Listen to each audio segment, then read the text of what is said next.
UEFA champion লিগের quarter ফাইনালের সকল ম্যাচ সম্পন্ন হয়েছে। চ্যাম্পিয়ন লিগের এবারের আসর থেকে বাদ পড়েছে চ্যাম্পিয়ন লিগের অন্যতম সফল দল রিয়াল মাদ্রিদ এবং বার্সেলোনা। নিশ্চিত হয়েছে চ্যাম্পিয়ন লিগের সেমিফাইনালের 4 দল। আসুন জেনে নেই চ্যাম্পিয়ন লিগের সেমিফাইনালের সকল ম্যাচের সময়সূচি।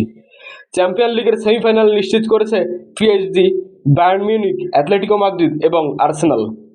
প্রথম ম্যাচে পিএসজি মুখোমুখি হবে বায়ার্ন মিউনিখের। ম্যাচটি অনুষ্ঠিত হবে আগামী 29শে এপ্রিল রাত 1টায়।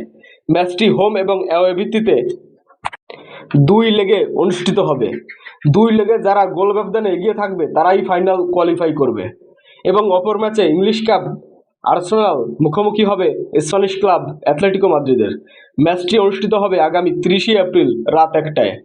এবং দ্বিতীয় লেগে আর্সেনাল অ্যাথলেটিকো মাদ্রিদের ম্যাচটি হবে 6ই মে রাত 1টায়। এবং পিএসজি এবং বায়ার্ন মিউনিখের ম্যাচটি অনুষ্ঠিত হবে আগামী 7ই মে রাত 1টায়।